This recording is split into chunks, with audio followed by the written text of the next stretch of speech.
right, here we go. We are making the historical 4-team playoff from the best teams since the year 2000. We're down to number 6. Here we go. We got some good ones left. At number 6, not quite in the playoff, it is 2018 Clemson Tigers.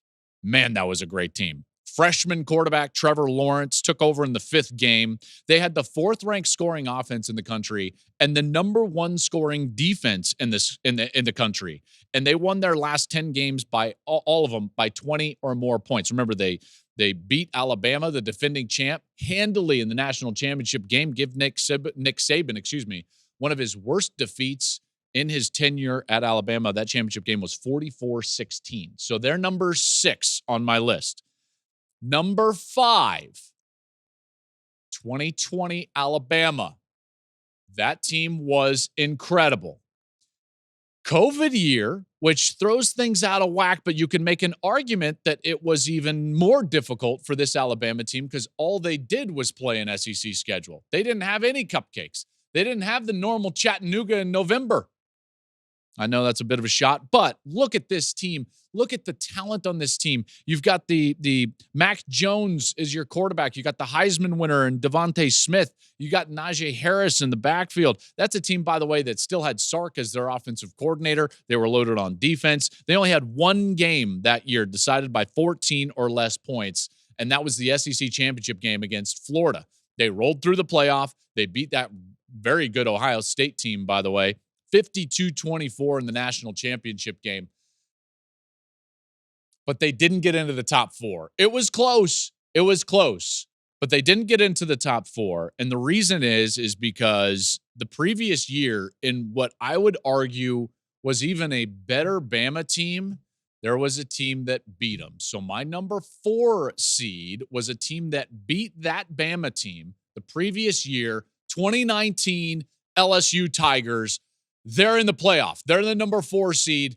At number 4, the LSU Tigers. Now, they're 4 because the defense wasn't great. We all know that, right? 32nd in scoring in the country. But that team went on one of the great offensive runs that we've ever seen in college football history. They were 15-0. They beat number 3 Clemson 42-25 in that Sugar Bowl for the national championship. That was an incredible performance. Their average margin was 26.5. They got Burrow, the Heisman Trophy winner. They've got Jamar Chase. They've got Justin Jefferson, Clyde Edwards-Helaire. That team was an absolute machine. Burrow's second year there after the transfer from Ohio State. He was decent his first year, but you remember they had that game late in the season in 2018 against Texas A&M. It was that long overtime game. And that one catapulted them into what they were in 2019. And they went in and they beat Bama in Tuscaloosa. They ended a 31-game winning streak that Alabama had at home. And that Alabama team was loaded. I even think that was a better Bama team than the 2020 version, which is why LSU gets this 4th spot. That Bama team had Tua. They had Devontae Smith. They had Jalen Waddle. They had Jerry Jeudy. They had Najee Harris on offense. They had Trayvon Diggs, Pat Surtain, Dylan Moses on defense, and LSU beat them in their building. So that's why they're the number 4 seed in this one. They were tremendous. Okay, number 3. The 2004 USC Trojans. 2004 USC Trojans. The undefeated Matt Leinart is your Heisman Trophy winner. They beat that Oklahoma team that was outstanding in Adrian Peterson's true freshman year, and they drubbed them in the Orange Bowl, the national championship game, 55-19. They were 13-0, won by an average of 25 points. They've got Leinart. They've got Reggie Bush. They've got Dwayne Jarrett. Pete Carroll is their head coach. And this year in 04, as opposed to 05, they were better defensively. You know, they had some close games, by the way. They had kind of that Fog Bowl game against Oregon State where the fog was rolling in. If you're watching on YouTube, you're seeing some of the highlights of that game. They had some close games, but I tell you, man, that team was talented. They had split the national championship the year before. They came back, and they were outstanding in 2004. So they are my number 4 seed. That leaves only 2 teams left, and if you don't know who these 2 teams are, then you're not paying attention. And the top 2 seeds, we start with number 2, 2005 Texas. with Vince Young, and the number 1 seed is 2001 Miami. So there's our 4-team playoff. That '05 Texas team, I know them intimately. I had to play that team twice. That was my senior year at Colorado. We played them once in Austin. Then we played them again in the Big 12 championship game. We lost to that team 70-3. Vince Young was the best football player I've ever seen live. They had 2 Thorpe Award winners in their secondary. They were outstanding on defense, and they went out there and they beat and ended that win streak for USC and beat them in the Rose Bowl. They won by an average of 33.8 points per game. And yet they don't get the number 1 seed because '01 Miami, that's the consensus number 1. They are widely held, and rightly so, the best team this century. They were 12-0, handled Nebraska in the national championship game, average margin over 30 points. They have Ken Dorsey and Andre Johnson. They've got Ed Reed as the safety on that team. That team was loaded. The number of first-round draft picks on that team was insane. 11 of the 22 starters in the national championship game were first-round draft picks. Think about that. 11 of the 22 starters for the Miami Hurricanes in 2001 ended up being first-round draft picks. They had Jonathan Vilma on that team. They had William Joseph. They had Jerome McDougal. I mean, my goodness. DJ Williams. They were incredible. The backups on that team were guys like Willis McGahee and Frank Gore. They were Portis's backups. Clinton Portis was the running back. Oh, my goodness. So there's our 4-team playoff, and now we got to play it off. So here we go. Let's do it. Okay, let's go with the 1-4 game. And all due respect to LSU, LSU's defense in 2019 was not suited to line up with this Miami team, which was so good everywhere. Again, 11 first-round draft picks. So as good as LSU was, and they would have scored some points, they're not beating the 2001 Miami team. The defense for that Miami team was too good. You put Ed Reed out there, and now you've got somebody to actually defend against Justin Jefferson. You got someone to defend against Jamar Chase and Joe Burrow. So Burrow's 60 touchdowns, which at the time was an FBS record, that's all well and good, but man, Miami is uniquely suited in this matchup. In this matchup, Miami's going to get the better of them. Now, I think it's probably a great game. Miami was just too good. And they were too good everywhere. And of the 4, the weakest unit of any of the units in this playoff is the LSU defense. And Miami's offense with Ken Dorsey and Clinton Portis and everybody on the outside, that Miami team was going to win that game. Now, I don't know which game. I like to think that would have been an Orange Bowl semifinal, right? Like Miami in the Orange Bowl. And you know what? Since I can do whatever I want, since this is like my playoff, it's the old Orange Bowl, not the new Orange Bowl. They're playing this, which, by the way, they still played the Orange Bowl, I believe, at this point in the old Orange Bowl, because in 2005, my Colorado team went down and played Miami in the old Orange Bowl. I want it in the old Orange Bowl, man. Like that old horrific stadium. That place was amazing. Miami beats LSU in Miami in the old Orange Bowl. So they're on to the national championship game. They are on to the Century Championship game, is what I should say. So that's how the semifinal number 1 plays out. Now we get to semifinal number 2. And this one obviously takes place in the Rose Bowl. Now, one could argue that, Joel, we already saw this game. Yes, it was a different version of USC, but we saw Texas and USC. And if you really thought that I was going to make a playoff, and I wasn't going to match up Texas and USC, you're sorely mistaken. That's why they're the 2 and 3 seed. And I will tell you, that was in '05, probably the best college football game that I've ever seen. I wish Reggie Bush would have been on the field. I don't think he had to touch the ball, but I wish he would have been on the field on 4th down in the Rose Bowl in 2005. But Vince Young was incredible. Ends the winning streak for USC. But here's the thing. Here's the thing about it.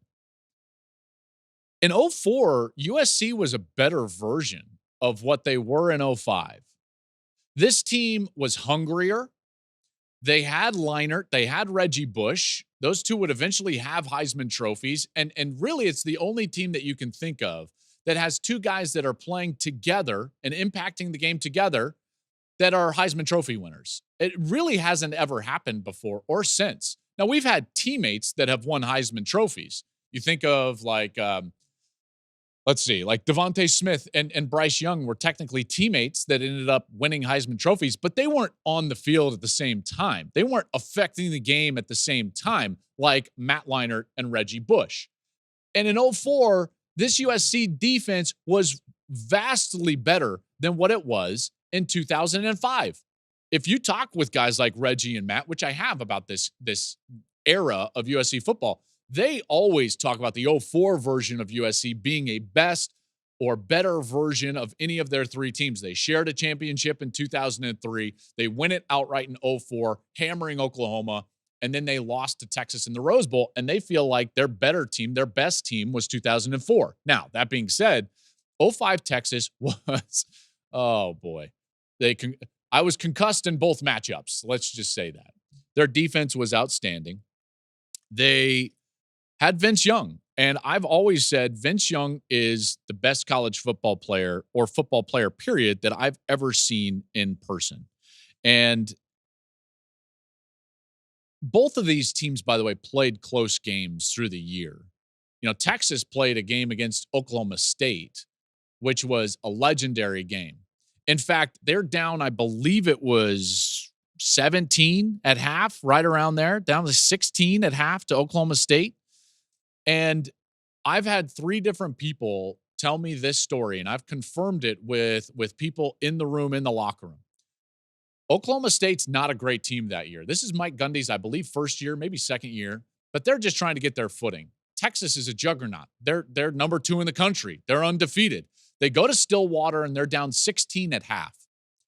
They go in at halftime. It's a small locker room. It's not a great locker room there at Oklahoma State. They were doing construction. They were kind of building what T. Boone Pickens has now built as their stadium. And Mac Brown starts yelling, turning over tables, hitting stuff like, come on. Ah! And Vince stops him. He's like, yo, out. I've had this confirmed to me. He told Mac Brown to leave the locker room. He turns to his teammates and he says, hey, I got this, and turns on a boombox. True story. Confirmed by 3 different people. What did Vince do? He went out. He ran for 267 yards that day. They end up winning that game by, I believe, 17. From down 16 to winning by 17. That's the type of player. This guy could turn it on at any moment. So who wins the game, Joel? You're talking about these teams so much. Who wins the game? It comes down to this for me. I have a soft spot in my heart for that '05 Texas team because we played them. And yet, I know how great that game was in '05, that Rose Bowl, and how close it was. It was a 4th down that Vince ended up running in for a touchdown. It was a 4th down that USC could have converted and put the game away. And I believe deep down that the '04 version of USC was better. And because I believe that, I say USC '04 in the Rose Bowl, the fake Rose Bowl here, the Century Rose Bowl. They beat that '05 Texas team. And now we've got a Century championship between 2001 Miami and 2004 USC. That's what I've got. I have got the 3-seed Trojans against the 1-seed Miami Hurricanes. And you know what? This is how this is going to go down. We're going to play this thing, I don't know, pick a stadium. SoFi? Do you want to play it in SoFi? I don't know. Dallas. Let's play it in Dallas. Why don't we play it in Dallas? We're in Jerry's World. We're kind of meeting halfway. We're in Jerry's World. It's not a Monday night because I think Monday night championship games are stupid. More on that later, I'm sure. USC, Miami. Here we go. How is this going to play out? Well, you've got Leinart, you've got Reggie Bush, you've got Dwayne Jarrett, you've got Steve Smith, you got a freshman All-American, Sam Baker on the offensive line. This is a team that can run it and throw it, right? This is not just LSU leaning on Joe Burrow in the passing game. They're balanced. They feature the run with Bush. They can run it with Lindell White. Like this is a really good team. And Miami, obviously, they're ready. 11 first-round draft picks of their 22 starters.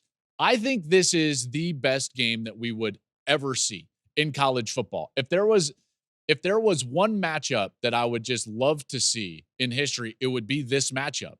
2004 USC, 2001 Miami. This Miami team defensively is incredible. I mean, Nebraska had no shot in their national championship game, but the Oklahoma team that USC beat in the national championship game, the Orange Bowl that year, was far superior to that Nebraska team. That Nebraska team actually backed into that national championship game. If you remember, the real debate was actually and should have been between Oregon and Colorado. Colorado is the one that won the Big 12 that year. They're the ones that beat Nebraska in Nebraska's previous game to the national championship, 62-36.